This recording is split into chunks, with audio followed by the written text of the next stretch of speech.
Meet Maggie May. She's our 16-year-old cockapoo, and she has congestive heart failure.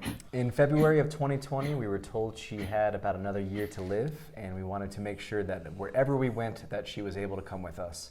Traveling with your pet is not easy. It's a lengthy process, but it's so worth it. It's a pain in the butt. We're gonna tell you all about how we brought her to Quito, Ecuador. Hey, I'm Monica. And I'm Matt. Together, we're discovering the world as digital nomads, traveling the globe in search of unique experiences. And we'll show you how along the way. We're setting our status quo To go.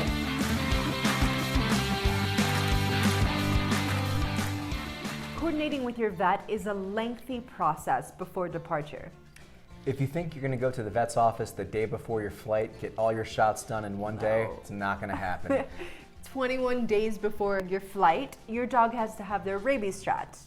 Within 10 days of your flight, you actually need to have the documentation from your veterinarian saying that your dog is good to go, has all their vaccines, is healthy, and is able to fly. And that's called the puppy passport. There's a million names for it, but basically it's a form that your vet will fill out saying that your dog is good to go across the board and doesn't have anything that could be transmitted to another country. Right. You're going to be working with your vet extensively to make sure the scheduling of the shots, vaccines, paperwork happens in a timely fashion, because you only have 10 days before your flight to get it to the USDA office and back. Pre-COVID, you could just go to the USDA office, get the stamp from them, and then be on your way. But because of COVID, a lot of those offices have closed, so now you have to wait in the mail, and hopefully you get it back within 10 days, but who knows? Once you have your puppy passport and your paperwork, it's time to fly. So Maggie is 15 pounds and her carrier is 5 pounds, and the limit for American Airlines is 20 pounds, and that's to have the dog in the cabin with you underneath the chair in front of you. Together 20 pounds, perfect.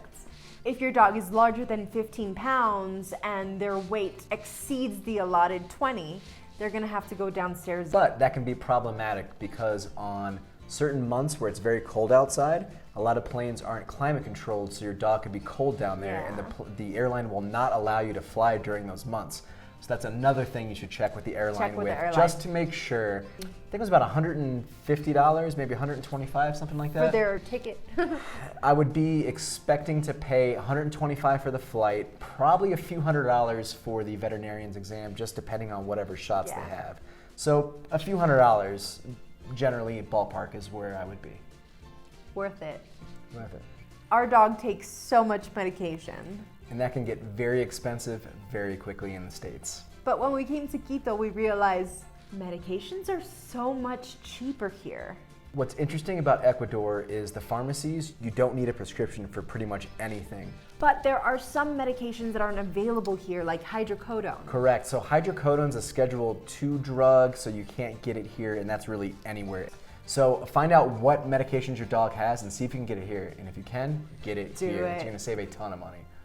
We also recommend reaching out to a local vet in the area you're going to figure out if you have access to those medications you need and what the cost is. And an easy way to find that out is to get a calling card from a gas station for about $10 and look up vets on Google in the city that you're going to. Call them up and just ask them, hey, my dog has these medications. Are those medications available when I get there? And if the answer is no, then you have to go to your vet and get a good amount to take with you just in case. Stock up. Stock up. Maggie's been to the vet like 5 times since we've been here. And in the States, it would have been super expensive. Here, it's about a quarter of the price of the US for normal doctor visits and things like checkups. And Maggie has a cardiologist, so that's a specialty. So a specialty is about 1/10 of the price. Look who's here. Oh, get her up here. Come here, girl. Oh. You are expensive. She's very expensive, but she's very worth it. She's a good girl. Thank you. Oh. Extra kisses. Always appreciate it. She's shivering. Yeah. She has a little sweater on because even though the climate is very nice, it's a little brisk at night. And she's an old lady, so she needs to have her little blanket on. Oh, and we're from Miami, so she's a warm weather dog. So this is particularly chilly for her. Before we came to Quito, our cardiologist in Miami said that he couldn't see us for 2 months. Maybe he could squeeze us in to see Maggie to sign off on our paperwork. Our veterinarian and our cardiologist is down the street. It's about a 10-minute walk. Yeah. I put Maggie in her carrier and we walk to the cardiologist. And every time that we've called, they can see us immediately. Vets are so accessible, in fact, that we have a WhatsApp conversation with our veterinarian and our cardiologist. And they talk to each other, so we don't have Yeah. to call each one and try to get records to send from one to the other. Everyone's on the same page. Yeah. It's just so different here, and it just works, and we love it. Let's talk about dog food. Let's talk about it. We were worried we wouldn't find the right dog food Maggie requires for her very sensitive health. But you know what? Everything is available here, from really expensive dog food to really poor, cheap food.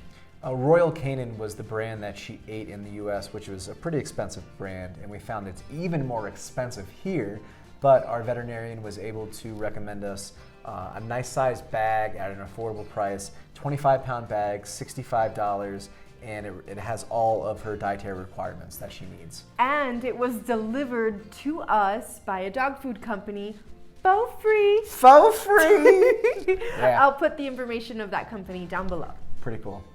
So, don't worry about food. We brought food with us thinking we couldn't find food here.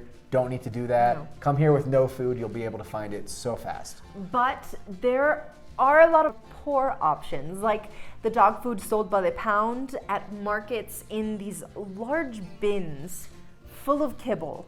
And who knows how long it's been sitting out. So you go there and you tell them what kind of food you need, and they scoop it by the pound and they give it to you in little individual pound bags, which you think is great. But there's no label on the food. You're not sure what food it is. You don't even know if it's the right kind of food that you're asking for. Who knows? Our vet here in Quito told us to stay away from that.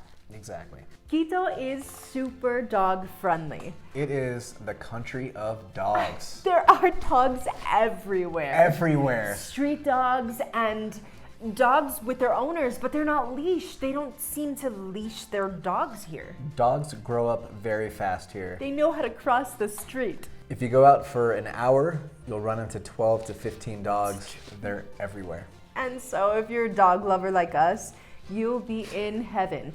There are stray dogs all over the place, yes, but they're not mangy. They're actually really sweet.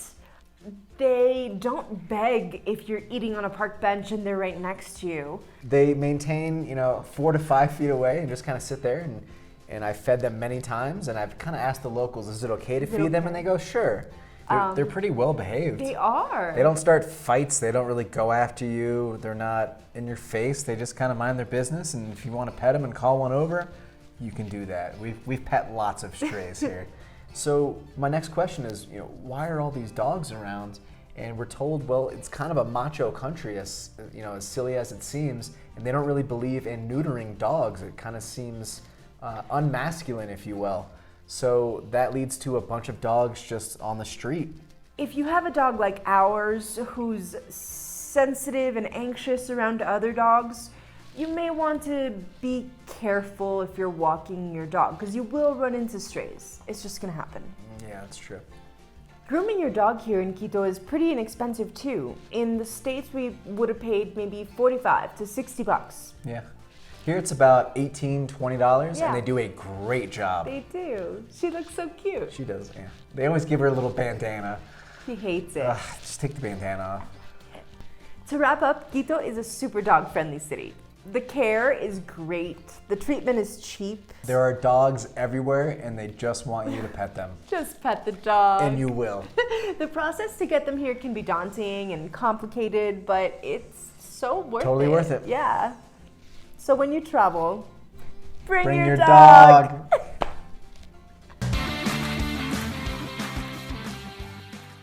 Hey, Hey, thanks for watching. thank you so much.